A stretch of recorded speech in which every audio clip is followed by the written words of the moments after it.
বেলাল রাদিয়াল্লাহু আফ্রিকার কি ছিলেন, কালো একটা মানুষ ছিলেন, চেহারাটা ভালো ছিল না আমার ভাইয়েরা। তার ঠোঁটগুলো ছিল এলোমেলো ঝোলা, অর্থাৎ তার চেহারা ছিল কালো, এতটাই কালো ছিল হাড়ির পাতিলের নিচের মধ্যে যেই রকম কালো ওই রকম ছিল কালো। যখন বেলাল রাদিয়াল্লাহু যখন আযান দেওয়ার জন্য মসজিদে চলে গেতেন, আবু জেহেল, উতবা, সাইবা, কাফেররা বলতো, ওই দেখো দেখো মক্কার কালো কাকটা যাচ্ছে। টিটকারি করতো। কি করতো বলেন? টিটকারি করতো। কিন্তু ওই বেলাল রাদিয়াল্লাহু গরিব মানুষ, দেখতে খুব খারাপ দেখা যায় আমার ভাইয়েরা। বেলাল রাদিয়াল্লাহু গরিব মানুষ, দেখতে ভালো দেখা যায় না, কিন্তু তার অন্তরের মধ্যে সবচেয়ে বেশি ভালোবাসা, আল্লাহ পাকের ভালোবাসা অন্তরের মধ্যে সেট করেছেন। সবচেয়ে বেশি আল্লাহ পাককে বেশি ভয় করতেন আমার ভাইরা। ভালো করে কান লাগান আমার ভাইরা। বেলাল রাদিয়াল্লাহু এই যে আকৃতি কথা বললাম, একবার মানুষ দেখলে আর দ্বিতীয়বার দেখার চেষ্টা করতো না, এতটাই খারাপ দেখা যায়। কিন্তু এই বেলাল রাদিয়াল্লাহুর এর মর্যাদা আল্লাহ পাক কত দিয়ে দিলেন আমার ভাইয়েরা, ভালো করে শুনেন। রাসূলুল্লাহ সাল্লাল্লাহু আলাইহি সাল্লাম যখন মিরাজের মধ্যে চলে গেলেন, কান লাগান আমার ভাইরা, আমার দিকে খেয়াল করেন, কথা শুনতেছেন? বেলাল রাদিয়াল্লাহু ভালো করে শোনেন। আল্লাহ নবী যখন মিরাজের মধ্যে চলে গেলেন, মিরাজ করার জন্য যখন আসমানের মধ্যে চলে গেলেন, সিদরাতুল মুনতাহার মধ্যে যখন জিবরাইল আলাইহিস সালাতু ওয়াস সালাম যখন রাসূলুল্লাহ সাল্লাল্লাহু আলাইহি সাল্লামকে সিদরাতুল মুনতাহায় রেখে যখন জিবরাইল চলে গেলেন, রাসূলুল্লাহ সাল্লাল্লাহু আলাইহি সাল্লাম তার একটু ভিতরের মধ্যে ভয় ভয় ভাব, আরে এত আকাশের মধ্যে, আসমানের মধ্যে, মহল্লার মধ্যে কেউ নেই আমার পাশে, কোনদিন আসি নাই, সে ভয়ে ভয়ে আল্লাহ নবী সেখানে দাঁড়িয়ে আছে। হঠাৎ করে দেখতে পেলেন বেলাল রাদিয়াল্লাহু পায়ের শব্দ তিনি শুনতে পেলেন। বেলাল রাদিয়াল্লাহু মারা যায় নাই, বেলাল রাদিয়াল্লাহু দুনিয়ার বুকের মধ্যে জীবিত আছে। কিন্তু রাসূলুল্লাহ সাল্লাল্লাহু আলাইহি সাল্লাম যখন সিদরাতুল মুনতাহায় একটু ভয় ভয় ভাব নিয়ে দাঁড়িয়ে আছে, মনে করতে যে বেলাল রাদিয়াল্লাহু সব সময় আমার পাশেই আছে, যেই রকম করে মসজিদের মধ্যে সব সময় একসাথে চলাফেরা করতো, ওই রকম করে হুবহুব আমার পাশেই সে চলাফেরা করতেছে। আমার ভাইয়েরা ভালো করে কান লাগান।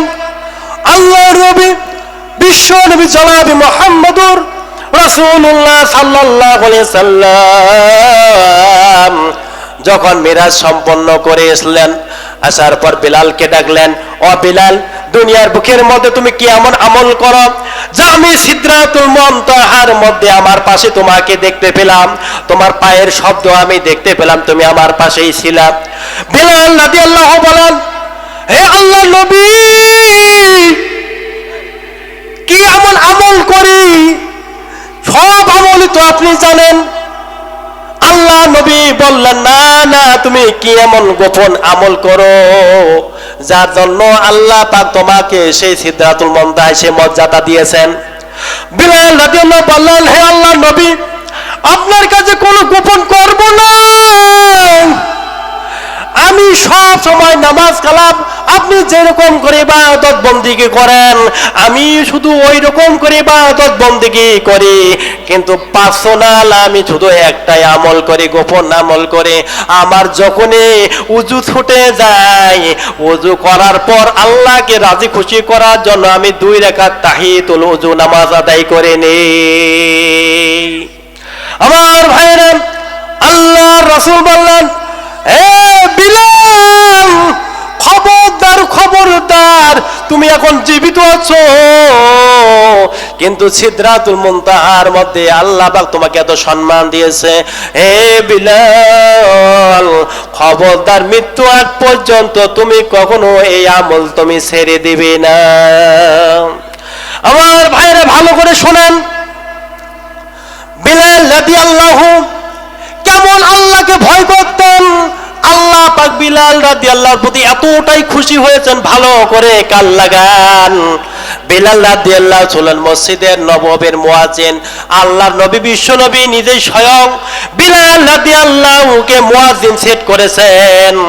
কিন্তু মুয়াজ্জিন সেট করার পর বিলাল রাদিয়াল্লাহুর আযানটাও অস্পষ্ট হয়ে যায়। বিলাল রাদিয়াল্লাহু আযান দেয়। বিলাল রাদিয়াল্লাহু একটু তুতলা ছিলেন, তিনি কথা বলতেন স্পষ্ট হতো না, সব সময় মুখের মধ্যে জড়তা ছিল, তুতলা ছিল। আশহাদুর জায়গায় তিনি আশহাদু বলেন, অর্থাৎ সিনের জায়গায় তিনি সিন বলেন, আশহাদুর জায়গায় তিনি আশহাদু বলেন। এইরকম করে তিনি যখন আযান দেন, সাহাবে কেরাম আল্লাহ নবীকে নালিশ দিলেন, হে আল্লাহর নবী, আপনি কেমন মুয়াজ্জিন সেট করেছেন, তার আযান তো শুদ্ধভাবে হয় না, অস্পষ্ট হয়ে যায়। সাহাবীদের মধ্যে একটা সমালোচনা শুরু হয়ে গেছে আমার ভাইয়েরা। এইরকম করে আল্লাহ নবীকে যখন সাহাবীরা নালিশ দিলেন, আল্লাহ রাব্বুল আলামিনের হাবিব বিশ্বনবী ঈশার নামাজ পড়ার পর বিলাল রাদিয়াল্লাহুকে ডাকলেন। আমার ভাইরা অন্তরে কান দিয়ে কথাগুলো ভালো করে শ্রবণ করেন। বিলালকে যখন ডাকলেন ঈশার নামাজের সময়, বিলালকে বললেন, বিলাল, তুমি ঈশার নামাজ পড়ার পর দীর্ঘদিন তুমি এই মসজিদের নববীর মধ্যে তুমি আযান দিয়েছো, আমি তোমাকে মুয়াজ্জিন সেট করেছি, কিন্তু তুমি আগামীকাল থেকে ফজরের নামাজ থেকে তুমি আর আযান দেওয়ার জন্য আসো না। ভালো করে শোনেন আমার ভাইরা, আল্লাহ নবী বিশ্ব নবী যখন এই কথা বললেন, বিলাল রাদিয়াল্লাহু মনের মধ্যে কষ্ট নিয়ে বাড়ির দিকে যখন চলে গেলেন। বিলাল রাদিয়াল্লাহু কখনো তাহাজ্জুদ নামাজ কাজা করেন আমার ভাইরা। বিলাল রাদিয়াল্লাহু গভীর রাতের মধ্যে আল্লাহ পাকের কুদরতি পায়ের মধ্যে সিজদা দেওয়ার পর আল্লাহ পাকের দরবারে দু হাতখানা উত্তোলন করলেন আমার ভাইরা, কাল লাগান। বিলাল রাদিয়াল্লাহু দু হাতখানা উত্তোলন করলেন এবং আল্লাহকে ডাকতে বললেন, আল্লাহ, তোমার নবী মসজিদে নববীর মধ্যে আমাকে মুয়াজ্জিন সেট করেছে, কিন্তু আমার যে উচ্চারণ হয় না, আমি তো এটা ইচ্ছাকৃত ভাবে উচ্চারণ এরকম করি না। তোমার সৃষ্টি ছিল, আমি তো তুতলে কথা বলি, কথা স্পষ্ট হয় না, এটা তো আল্লাহ পাক আপনার দেওয়া, আমি ইচ্ছা করে কখনো এইরকম করি না। তুমি আমাকে যেই রকম করে আকৃতি দিয়ে সৃষ্টি করেছো, যেই রকম কণ্ঠ দিয়েছো, আমি ওই রকম করে কথা বলতে পারি। ও আল্লাহ, আমি আপনার কাছে মামলা দিলাম, নালিশ দিলাম, যেই মসজিদের নববীর থেকে আল্লাহ পাকের সেই নবীর মসজিদ থেকে যারা আমাকে মুয়াজ্জিনের আযান থেকে আমাকে যারা বিরত করলো, আল্লাহ, আমি তোমার দরবারে মামলা দিলাম, তুমি এটা ফায়সালা করিও। আমার ভাইরা ভালো করে কান লাগান। নতুন মুয়াজ্জিন সেট করা হলো, আল্লাহ নবী নতুন মুয়াজ্জিন সেট করলেন, সেই রকম সুর, অনেক কণ্ঠ, কিন্তু বিলাল রাদিয়াল্লাহু অন্যান্য ফজরে আযান দেয়, আযান দেওয়ার পর সকাল হয়ে যায়। আযান শোনার পর বিলাল রাদিয়াল্লাহুর আযান শোনার পর এই আযানের সাউন্ড, এই আযানের শব্দ আসমানের মধ্যে চলে যায়। সমস্ত ফেরেশতাগুলো বিলাল রাদিয়াল্লাহুর আযানে জবাব দিয়ে আল্লাহ পাকের কুদরতি পায়ের মধ্যে সিজদা দেয়। আমার ভাইয়েরা ভালো করে কান লাগান। কিন্তু যখন নতুন মুয়াজ্জিন ফজর আযান দিল, অন্যান্য দিনের মধ্যে সেই আরশ মহল্লার মতো নতুন মুয়াজ্জিনের আযান আসমানের মধ্যে পৌঁছে না। আমার ভাইয়েরা নতুন মুয়াজ্জিন যখন ফজরে আযান দেওয়া, আমার ভাইয়েরা এই আযান যখন হলো, সাহাবীরা আল্লাহ নবী যখন নামাজ আদায় করবেন ফজরের, কিন্তু সকাল হয় না, সকাল হয় না, এবং নতুন মুয়াজ্জিনের আযানটা আসমানের মধ্যে পৌঁছে না, এবং ফেরেশতারাও আযানের জবাব দিয়ে আল্লাহ পাকে সিজদা দিবে, সেটাও হয় না। আমার ভাইয়েরা আল্লাহ পাকের সেই রহমতের ফেরেশতাগুলো আসমানের মধ্যে অপেক্ষায় আছে, আজকে কি বিলাল রাদিয়াল্লাহু আযান দেবে না, আজকে কি আমরা আযানের জবাব দেব না, আল্লাহ পাকের কুদরতি পায়ের মধ্যে সিজদা দেব না, এইরকম করে সবাই অপেক্ষায় আছে। আল্লাহ রাব্বুল আলামিন এইদিকে সাহাবীরা রাসূলুল্লাহ সাল্লাল্লাহু আলাইহি সাল্লাম যখন নতুন মুয়াজ্জিনের আযান শোনার পর সকলে অবাক হয়ে গেল। অন্যান্য বিলাল রাদিয়াল্লাহু আযান দিতেন, সকাল হয়ে যায়, কিন্তু আজকে নতুন মুয়াজ্জিন আযান দিল, এখনো সকাল হয় না কেন? সকলে অবাক হয়ে গেলেন। আল্লাহ রব্বুল আলামিন জিব্রাইলকে আরশের মহল্লায় ডাক দিয়ে বললেন, ও জিব্রাইল যাও যাও, তুমি আমার নবীকে আমার হাবিবকে বলে দাও, তুমি কি আজকে মুয়াজ্জিন দিয়ে আযান দিবা না ফজরের? আসমানের মধ্যে আযান পৌঁছেতেছে না, সমস্ত ফেরেশতাগুলো নামাজ পড়ার জন্য অপেক্ষায় আছে। আল্লাহ রাব্বুল আলামিনের কথার বরকতে জিবরাইল আলাইহিস সালাতু ওয়াস সালাম এসে আল্লাহ নবীকে ডাক দিলেন। নবীকে বললেন, হে আল্লাহ নবী, আপনি কি আজকে ফজরের আযান কি আপনি মুয়াজ্জিন দিকে আযান দেওয়াবেন না? আল্লাহ নবী বললেন, কেন? নতুন মুয়াজ্জিন দিয়ে তো আযান তো হয়ে গেছে, অনেক হয়েছে, আযান দেওয়া হয়েছে। তখন আল্লাহর নবীর কথা শোনার পর জিবরাইল আলাইহিস সালাতু ওয়াস সালাম বললেন, কোন মুয়াজ্জিন দিয়ে আযান দিয়েছেন? পূর্বে যে মুয়াজ্জিন দিয়ে প্রতিদিন আযান দিয়েছিলেন ওই মুয়াজ্জিন দিয়ে আবার নতুন করে আযান দেওয়ান। নতুন মুয়াজ্জিন দিয়ে আযান দেওয়াছেন, কিন্তু আসমানের মধ্যে আযান পৌঁছে নাই, সমস্ত ফেরেশতারা নামাজের জন্য তারা অপেক্ষায় আছে। দয়া করে যদি সকাল পেতে চান, সকাল যদি পেতে চান, দিন যদি পেতে চান, দয়া করে আবার সেই বিলাল রাদিয়াল্লাহুকে পুরাতন মুয়াজ্জিন দিকে আবার আপনি পুনরায় ফজরের নামাজের আযান দেওয়ান। আমার ভাই, জিবরাইল আলাইহিস সালামের কথা শোনার পর আল্লাহ নবী আবার বিলাল রাদিয়াল্লাহুকে ডেকে এনে যখন ফজরে আযান যখন দেওয়া হলো, বিলাল রাদিয়াল্লাহু আযান শোনার পরে সেই আযানের সাউন্ড শব্দ আসমানের মধ্যে চলে গেল। সমস্ত ফেরেশতাগুলো আযানের জবাব দিয়ে আল্লাহ পাকের কুদরতি পায়ের মধ্যে ফজরের নামাজ আদায় করা শুরু করে দিল। এবং সাহাবীরাও নামাজ আদায় করলো এবং সকালও হয়ে গেল। তাহলে ভালো করে ভাবেন, এখান থেকে আমরা শিক্ষা কি পেলাম? শুধু কালো হলে হবে না, গরিব হলে হবে না, যার অন্তরের মধ্যে যত বেশি আল্লাহ পাকের ভয় থাকবে সে তত বেশি আল্লাহ পাকের কাছে প্রিয় বান্দা হয়ে যাবে। বলেন ঠিক কিনা? অত এ দুনিয়ার মায়ায় পড়ে, অত এ দুনিয়ার মায়ায় পড়ে, করছো কত বাহানা, এ যে নয় তোর আসল জীবন, কবর যে তোর আসল ঠিকানা, এ যে নয় তোর আসল বাড়ি, কবর যে তোর আসল ঠিকানা। বল ঠিক না? পূর্বপুরুষ তারাই ছিল একে একে সব হারালো, পূর্বপুরুষ যারাই ছিল একে একে সব হারালো, তবু কি তুই থাকবি বেহুশ, তবু কি তুই থাকবি বেহুশ, ফিরে কি আসবি না, এ যে নয় তোর আসল বাড়ি, কবর যে তোর আসল ঠিকানা। ও তুই দুনিয়ার মায়ায় পড়ে, ও তুই দুনিয়ার মায়ায় পড়ে, করছো কত বাহানা, এ যে নয় তোর আসল বাড়ি, কবর যে তোর আসল ঠিকানা। বলেন ঠিক কিনা? কি ভালো লাগতেছে নাকি ঘুম পাচ্ছে? বলেন, আর কিছু কথা বলবো? আমার ভাইয়েরা, অন্তরের দিল দিয়ে কথাগুলো শ্রবণ করবেন। ওমর রাদিয়াল্লাহু ছিলেন অদ্য পৃথিবীর বাদশাহ। কথাগুলো ভালো করে শ্রবণ করবেন আমার ভাইয়েরা। আপনারা যেন বলতে পারেন তৃতীয় মেহমান আছে, এই বিষয়ে কথা বলেছে। আমার আলোচনার আজকে বিষয় ছিল ইত্তাকুল্লাহ, আল্লাহ পাকের ভয়।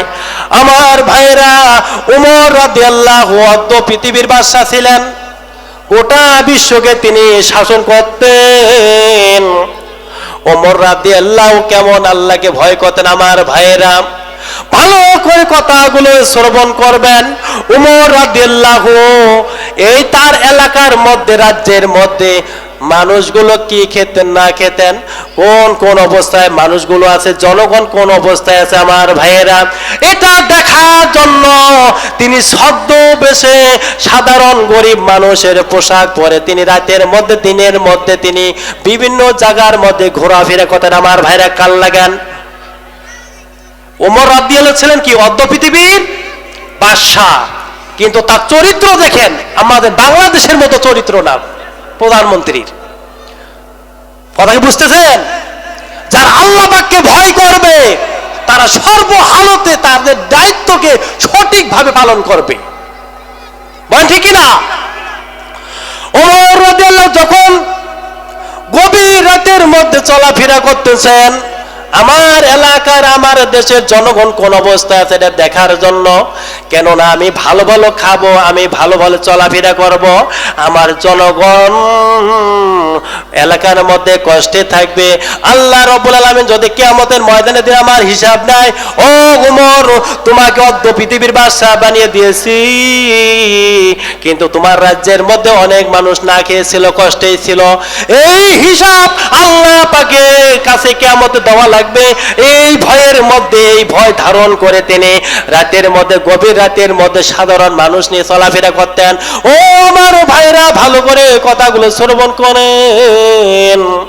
আমার ভাইয়েরা গভীর রাতে চলাফেরা করতেছেন, হঠাৎ করে তিনি দেখতে পেলেন একটা মরুভূমির মধ্যে টিপ টিপ করে একটা বাড়ির মধ্যে, ছোট একটা সামানার মধ্যে, ছোট একটা তাঁবুর মধ্যে টিপ টিপ করে বাতি জ্বলতেছে, আগুন জ্বলতেছে। ওমর রাদিয়াল্লাহু সেই তাঁবুর ভিতরের মধ্যে ঢুকলেন, দেখতে পেলেন দুইটা ছোট ছোট বাচ্চা অনেক কান্নাকাটি করতেছে খোদার জন্য। ওমর রাদিয়াল্লাহু বললেন, ও মা তুমি কেমন নিষ্ঠুর মা, তুমি হাড়ির মধ্যে কি যেন জাল দিতেছ, আর বাচ্চাগুলো অনেক কান্নাকাটি করতেছে খাওয়ার জন্য, অনেক রাত হয়েছে, তুমি বাচ্চাগুলোকে এরকম কষ্ট দিচ্ছ কেন, কি তুমি পাতিলের মধ্যে জাল দিচ্ছ? তখন ওই মহিলা বলল, আপনি কে? আমি আপনাকে তো চিনি না, কিন্তু আপনি আমাকে খবরদার নিষ্ঠুর বলবেন না, আপনি জানেন না আমি এই মদিনার কোনো জনগণ নই। এ ভাই এখানে কথাগুলো বলে কেন? এই ছোট বাচ্চাগুলোকে সাইলেন্ট করে দেন, কথাগুলো যে কানের মধ্যে আসে তখন কথাটা অন্য সাইডে চলে যাবে। ভাই কথা বলো না বাবা। ও রাদিয়াল্লাহুকে বললেন, ওই মহিলা বললেন, তুমি আমাকে নিষ্ঠুর বলতে পারো না, আমি কলে এই মদিনার কোন জনগণ না, নাগরিক না, আমি শুনেছি এই মদিনার প্রেসিডেন্ট নাকি খুব ভালো মানুষ, দান দক্ষিণা করে, খুব ইমানদার লোক, আমি সেখানে এই এলাকার মধ্যে এসেছি, সেই ইমানদার সেই মুত্তাকি বাদশার সাথে সাক্ষাৎ করব, এই জন্য এসেছি, কিন্তু আমি যে দুইটা বাচ্চাকে নিয়ে এসেছি আমার কাছে খাওয়ার মতো কিছু নাই, কিন্তু বাচ্চা দুইটা শুধু কান্নাকাটি করতেছে খোদার তাড়না খাওয়ার জন্য, কিন্তু আমার কাছে কিছু ছিল না, এই জন্য বাচ্চা দুটাকে সান্ত্বনা দেওয়ার জন্য পাতিলের মধ্যে পানি দিয়েছি আর ছোট ছোট কিছু পাথর জাল দিতেছে। আমার ভাইরা কাল লাগান, ও আমার বাবাজিরা কাল লাগান। মা বলতেছে বাচ্চাগুলো যেন আমি তরকারি বা ভাত রান্না করতেছি, বাচ্চারা গুলো যেন এটা মনে করতেছে যে রান্না এখনো হয় নাই। মার ধারণা হচ্ছে আমি পানি জাল দিব, পাথর জাল দিব, এর মধ্যে বাচ্চাগুলো যেন ঘুমিয়ে যায় আর আমার কাছে যেন খানা না চায়। আমার ভাইয়েরা এই দৃশ্য যখন ওমর রাদিয়াল্লাহু দেখতে পেলেন, ওমর রাদিয়াল্লাহু আর সেখানে দেরি করলেন না, তাড়াতাড়ি তিনি তার রাজ্যের মধ্যে চলে গেলেন। যাওয়ার পর তার খাদেম আসলামকে ডাকলেন, ও আসলাম তাড়াতাড়ি তুমি আমার কাছে আসো, তাড়াতাড়ি আসো, বাইতুল মালের, তুমি বাইতুল মালের দরজা খুলে দাও, এই বাইতুল মাল থেকে তরি তরকারি আটা ময়দা যা আছে তুমি একটা বস্তার মধ্যে তোলো। বস্তার মধ্যে যখন আসলাম তুললো, আমার ভাইয়েরা ওমর রাদিয়াল্লাহুর খাদেম যখন আসলাম সব কিছু বস্তার মধ্যে তুললো, খানা পিনা সব কিছু তুললো, তোলার পর বললেন, ও আসলাম তুমি এখন এই বস্তাটা তোমার হাত দিয়ে আমার মাথার মধ্যে তুলে দাও। আসলাম বললেন, হুজুর আপনি হচ্ছেন পৃথিবীর বাদশাহ, আমি খাদেম তো স্বয়ং উপস্থিত আছি, আপনি আমাকে মাথার মধ্যে তুলে দেন। উমর রাদিয়াল্লাহু বললেন, আসলাম রে, আমি পৃথিবীর বাদশাহ, আল্লাহ পাক আমাকে দিয়েছে, আমি এখানে খাচ্ছি, আর আমার রাজ্যের মধ্যে কত শিশু বাচ্চা না খেয়ে আছে। কিয়ামতের ময়দানের দিন যদি আল্লাহ আমাকে ধরে, ও উমর তুমি দুনিয়ার বুকের মধ্যে তোমাকে তো শান্তি করার জন্য, সুখ করার জন্য দুনিয়াতে পাঠাই নাই, তুমি ভালো ভালো খাইছো, তোমার রাজ্যের মধ্যে অনেক শিশু বাচ্চা, অনেক মহিলা মানুষ কষ্ট করেছিল।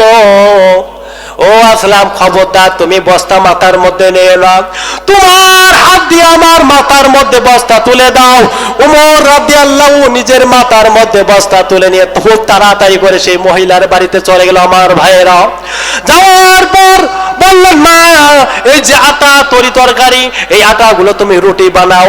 আল্লাহ ভালো করে শোনেন আমার ভাইয়েরা, উমর রাদিয়াল্লাহু নিজেই যখন বুড়ি মা আটা বানতেছে, রুটি তৈরি করতেছে, উমর রাদিয়াল্লাহু কেমন বাদশা ছিলেন আমার ভাইয়েরা, উমর রাদিয়াল্লাহু নিজে তরি তরকারিগুলো কেটে দিয়ে মাকে সহযোগিতা করতেছে আর বলতেছে, মা তাড়াতাড়ি রান্না করো। আমার ভাইয়েরা যখন রান্না শেষ হয়ে গেল, দুইটি শিশু বাচ্চাকে দুই চরুর মধ্যে ওরুর মধ্যে নিল, নিয়ে দুই বাচ্চাকে রুটিগুলো সবজি দিয়ে তরি তরকারি দিয়ে দুই বাচ্চাকে সুন্দর করে খাইয়ে খাইয়ে দিলেন।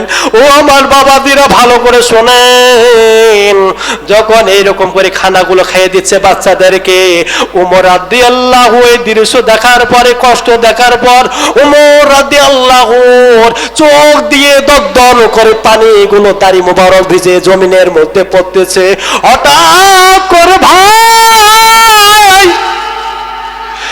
ওই বুড়ি মা লক্ষ্য করলেন উমর রাদিয়াল্লাহুর দাড়ি ভিজে জমিনের মধ্যে বসতেছে। আমার ভাইয়েরা, বুড়ি বলল যে, বাবা আমি কি তোমাকে কোনো কষ্ট দিলাম নাকি? উমর রাদিয়াল্লাহু বলল, না না। উমর রাদিয়াল্লাহু ওই কষ্ট দেখে, মা বলার ব্যবহার দেখে বুড়ি মা বললেন, ওই মহিলা বললেন, আমি শুনেছি এই মদিনার একজন বাদশা আছে, তার নাম নাকি উমর, সে নাকি পৃথিবীর বাদশাহ। আমি আজকে আপনার যে ব্যবহার দেখতে পেলাম, যে আচরণ দেখতে পেলাম, যে ক্যারেক্টার দেখতে পেলাম, যে ব্যবহার দেখতে পেলাম, চরিত্র দেখতে পেলাম, ও আল্লাহর বান্দা, এই মদিনার মধ্যে উমরকে যদি পৃথিবীর বাদশাহ না বানাইয়া যদি আপনার মতো মানুষটাকে যদি আল্লাহ পৃথিবীর বাদশাহ বানাইতো, তাহলে হয়তো বা এই রাজ্যটা আরো অনেক ভালো চলতো। কিন্তু উনি বলে সেই ব্যক্তি, কথা কি বুঝতেছেন? কিন্তু উমর রাদিয়াল্লাহু এখনো পরিচয় দেয়নি। আমার ভাইয়েরা, উমর রাদিয়াল্লাহু ওই কথা শোনার পর তিনি নিজের পরিচয়টাকে গোপন করলেন আমার ভাইয়েরা, এবং ওই মহিলাকে বললেন, তোমাকে ঠিকানা দিয়ে দিলাম, তুমি ওই রাজ্যের মধ্যে কালকে তুমি চলে যাবা, তোমাকে অনেক কিছু ওখানে দেওয়া হবে। আমার ভাইরা কথা হলো কাল লাগান। উমর রাদিয়াল্লাহুর কথা শুনে তারপরে দিন মহিলা শিশু বাচ্চা দুইটা নিয়ে উমর রাদিয়াল্লাহুর রাজ্যের মধ্যে চলে গেলেন। যাওয়ার পর অন্যান্য দুই সাইডের মধ্যে বিভিন্ন সেনাবাহিনী, বিভিন্ন পুলিশ, বিভিন্ন বাহিনী লোক দাঁড়িয়ে আছে, আর উমর রাদিয়াল্লাহু সিংহাসনের মধ্যে বসে আছে। হঠাৎ করে মহিলা দেখতে পেলেন, আরে আমি যে রাতের মধ্যে যেই লোকটাকে দেখছিলাম, আজকেও তো দেখতে পাচ্ছি সে সিংহাসনের মধ্যে বসে আছে। আমি তো তার সাথে অনেক এলোমেলো কথা বলছি, না জানি আজকে আমার কি হয়ে যায়। আমার ভাইয়েরা ভয় ভয় বলতেছেন। উমর রাদিয়াল্লাহু ওই মহিলাকে ডাকলেন যে, মা তুমি সামনের মধ্যে আসো। যখন সামনের মধ্যে আসলো, মহিলা বললেন, আল্লাহর রাস্তায় আপনি আমাকে মাফ করে দিয়েন, গত রাতের মধ্যে আপনাকে আমি অনেক কষ্ট দিয়েছি, আপনি অনেক কষ্ট করে আপনি রান্না বান্না করেছে, আমাকে মাফ করে দিয়েন। আল্লাহ পাকের সেই বান্দি যখন এই কথা বলল, ওমর রাদিয়াল্লাহু বললেন, হে আল্লাহর বান্দি, তুমি কেমন উল্টা কথা বলতেছো? তুমি আমার কাছে মাফ চাচ্ছ? তুমি আগে সর্বপ্রথম আমাকে ক্ষমা করে দাও। তোমার বাচ্চা দুইটা যে কষ্ট করেছে, তুমি কষ্ট করেছো, কিন্তু আমি অদ্য পৃথিবীর বাচ্চা থাকার পর সঠিকভাবে সঠিক টাইমে আমি তোমার বাড়িতে মধ্যে সঠিকভাবে খানা পৌঁছাইতে দিতে পারিনি আমার ভাইরা। কিন্তু এই মামলা তুমি সঠিকভাবে আমি তোমার দায়িত্ব পালন করতে পারি নাই, এই জন্য কাল কিয়ামতের ময়দানে দিন তুমি আমার নামে আল্লাহ পাকের দরবারে কখনো মামলা করবে না। আমার ভাইরা, আমি বুঝাতে চাচ্ছি, একটা দেশের প্রেসিডেন্ট ইমানদার যেই রকম হবে, তার জনগণ ঠিক ওই রকম ইমানদার মুত্তাকি হবে, বলেন ঠিক কিনা? আর প্রেসিডেন্ট যদি প্রধানমন্ত্রী যদি ইমানদার না হয়, আল্লাহকে ভয় না করে, কিয়ামতকে ভয় না করে, কবরকে ভয় না করে, তাহলে ওই প্রধানমন্ত্রীর, ওই রাষ্ট্রপ্রধানের যত চেলাবেলা থাকবে সবগুলো অন্যায় কাজ, পাপ কাজ, দুর্নীতি বেশি করবে। কারণ নেতারই তো চরিত্র ভালো নাই, কর্মীগুলো কেমন করে ভালো হবে? এই জন্য আমার ভাইয়েরা, সামনে নির্বাচন আসতেছে, নেতা ভালো করে ধরবেন। শুধু নামাজ কালাম মনে করেন না যে নামাজ পড়ে আমি জান্নাতে চলে যাব, হজ করে আমি জান্নাতে চলে যাব। ইন্নাদ-দীন ইনদাল্লাহিল ইসলাম। আপনার সমস্ত কিছু মিলে হচ্ছে আপনার ইসলাম। আপনি যেটা ভোট দিবেন, এটা হচ্ছে আপনার একটা কি ইমানি দায়িত্ব। ভালো মানুষকে আপনি নেতা গ্রহণ করবেন। আজকে যে আমাদের প্রধানমন্ত্রী গত 15-16 বছরের, ইনি যত হেফাজত ইসলামকে মারছে, যত মানুষকে গুম করছে, যত লোকগুলোকে আয়না ঘরে নিয়েছে, যত মানুষগুলোকে রিমান্ড দিয়েছে, যত আলেমুল আমাকে ফাঁসি দিয়েছে, সবগুলো শেখ হাসিনা একলাই দায়ী না, আপনার মতো আমার মতো এরকম কিছু জনগণ অবশ্যই দায়ী আছে। কিয়ামতের ময়দানে আল্লাহর কাছে ধরা খেতে হবে। কারণ আপনার ভোট দিয়ে, আমার ভোট দিয়ে, আপনার সহযোগিতায়, আমার সহযোগিতায় সে প্রধানমন্ত্রী হয়েছে, বলেন ঠিক কিনা? এই জন্য ইবাদত, আপনি একটা যে নেককার ইমানদার বান্দাকে একটা ভোট দেবেন, পবিত্র ভোট, এটা হচ্ছে আপনার একটা কি সাদগায়ে জারিয়া, বলেন ঠিক কিনা? আমার ভাইয়েরা, এই জন্য আমলটা হচ্ছে সবচেয়ে, নিজের আমলটাকে বেশি প্রাধান্য দিতে হবে। যার আমল ভালো হবে সে কিয়ামতের ময়দানে দিন নাজাত পাবে। ধন সম্পদ আল্লাহ পাকের কাছে কোনো দাম থাকবে না, বলেন ঠিক কিনা?